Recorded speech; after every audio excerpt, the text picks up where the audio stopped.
नमस्कार, मी डॉक्टर प्रणिता श्री विश्वंभर आयुर्वेदा या आपल्या चॅनेलमध्ये तुम्हा सर्वांचं पुन्हा एकदा स्वागत आहे। आजच्या या व्हिडिओमध्ये आपण सोरायसिस ह्या आजाराबद्दल माहिती बघणार आहोत। मॉडर्न सायन्सनुसार हा एक ऑटोइम्यून डिसीज आहे, म्हणजे शरीराची स्वतःची रोगप्रतिकार शक्ती कमी झाल्यामुळे हा आजार होतो।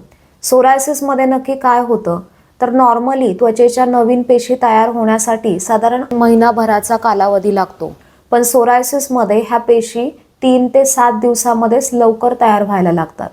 ह्या नवीन पेशी तयार होऊन त्वचेवरती एकावर एक असा त्याचा थर साठायला लागतो, त्याच्यामुळे त्वचा जाड होते, लालसर चट्टे पडतात।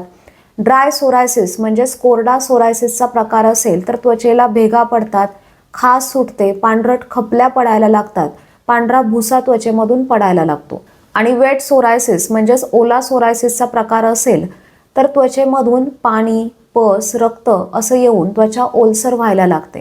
ह्या सोरायसिसचे scalp psoriasis, plaque psoriasis, nail psoriasis, inverse psoriasis, pustular psoriasis, guttate psoriasis, erythrodermic psoriasis, psoriatic arthritis असे वेगवेगळे प्रकार मॉडर्न सायन्समध्ये सांगितलेले आहेत।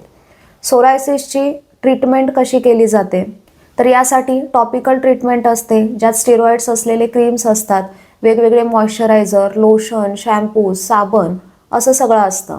यासाठी फोटोथेरपी केली जाते, पोटातून औषधं दिली जातात, इंजेक्शनं दिली जातात। असं सगळं केल्यानंतर सोरायसिस हा आजार कंट्रोलमध्ये येतो। पण असं एक निरीक्षण आहे की जेवढे दिवस औषधं सुरू असतात तेवढे दिवस बरं असतं, औषधं बंद केल्यानंतर हा आजार परत उद्भवतो। त्यामुळे तुम्हाला सोरायसिस हा आजार मुळापासून कायमचा घालवायचा असेल तर आयुर्वेदिक उपचार घेणं सर्वात बेस्ट। आयुर्वेदानुसार जर आपण बघायला गेलो तर कुष्ठाच्या अंतर्गत याचं वर्णन मिळतं।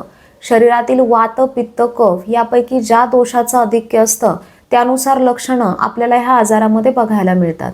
मग औषधं, पथ्य, गरज वाटल्यास पंचकर्म असं सगळं करून शरीरातील दोष धातू मलांना बॅलन्स केलं जातं, शरीराची शुद्धी केली जाते आणि अशा प्रकारे आयुर्वेदानुसार सोरायसिस हा आजार कायमचा घालवला जातो।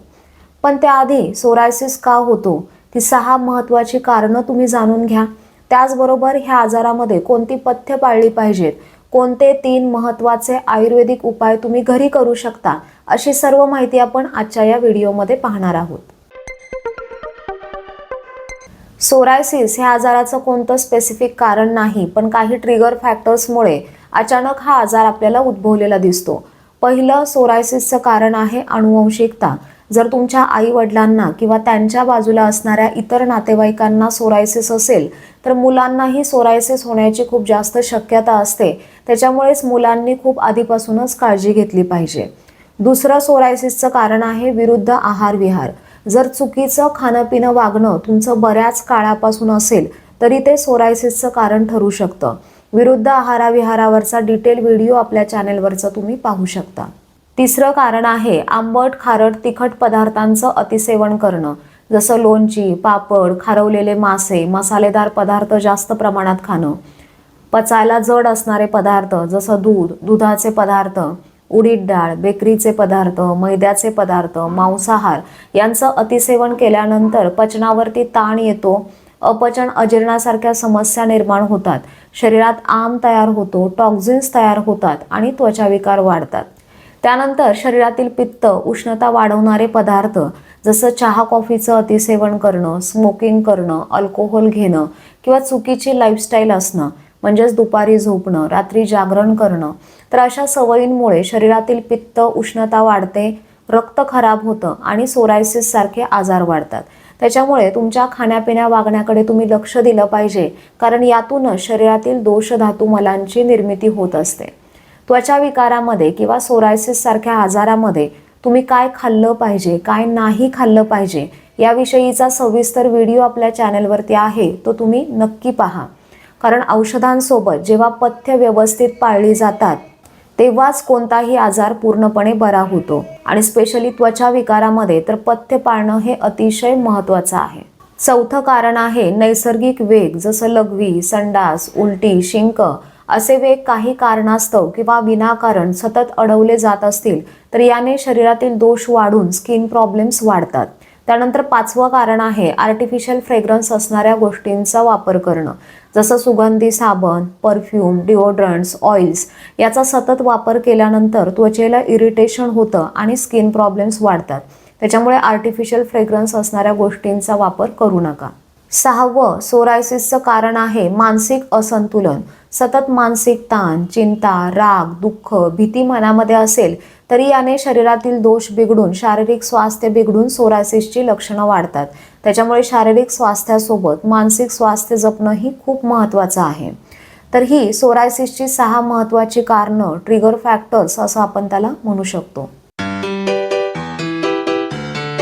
सोरायसिस असणाऱ्यांनी कोणते 3 महत्त्वाचे आयुर्वेदिक उपाय करावेत ते मी तुम्हाला सांगते.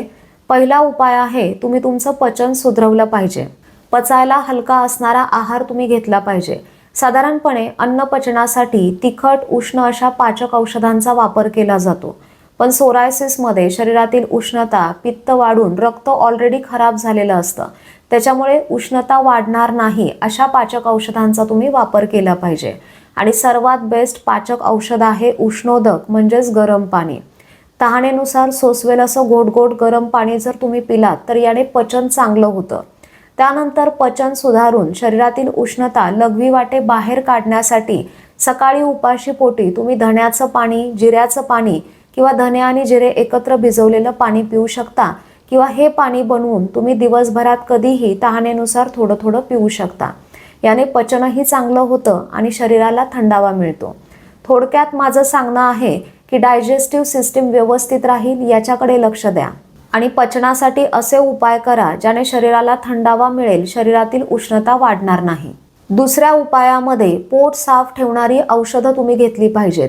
कारण जर तुमचं पोट व्यवस्थित साफ नसेल तर शरीरात विषारी घटक, टॉक्झिन्स साठून राहतात आणि त्वचाविकार वाढलेले आपल्याला बघायला मिळतात.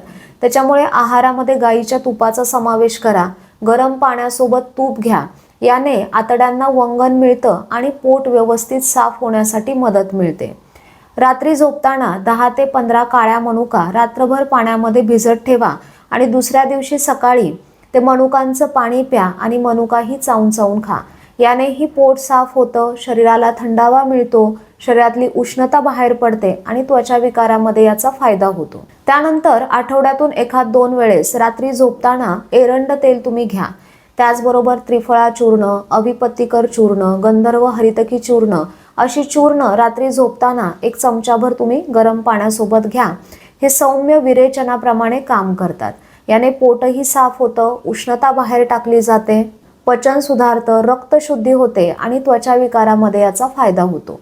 फक्त पचन सुधारण्यासाठी किंवा पोट साफ ठेवण्यासाठी उपाय करताना ह्या सांगितलेल्या उपायांपैकी कोणताही एक उपाय एका वेळेस करा.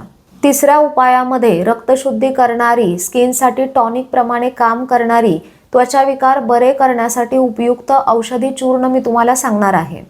हळद, हिरडा, बेहडा, आवळा, कडुनिंबाच्या पानांचं चूर्ण, ज्येष्ठमध, गुळवेल, वाळा, शतावरी, अडुळसा, अनंता, मंजिष्ठा, चंदन यापैकी जी चूर्ण तुम्हाला मिळतील ती समप्रमाणामध्ये म्हणजेच 1-1 चमचा किंवा 2-2 चमच्याच्या प्रमाणामध्ये एकत्र करून एका हवाबंद डब्यामध्ये स्टोअर करून ठेवा. आणि ह्या कॉम्बिनेशनचं 1 चमचा चूर्ण, 2 कप पाणी असं एकत्र उकळून 1 कप शिल्लक राहिल्यानंतर जो काढा तयार होईल तो काढा सकाळी आणि रात्री तुम्ही घ्या. जोपर्यंत स्किन प्रॉब्लेम्स आहेत तोपर्यंत हे उपाय तुम्ही करा. नुकतीच आजाराची सुरुवात आहे तर अशा अर्ली स्टेजमध्येही तुम्ही हे सांगितलेले उपाय करा. आजाराच्या कारणांकडे लक्ष द्या, खाण्यापिण्या वागण्यातले पथ्य पाळा. सोरायसिस सारखा आजारही पूर्णपणे बरा होऊ शकतो.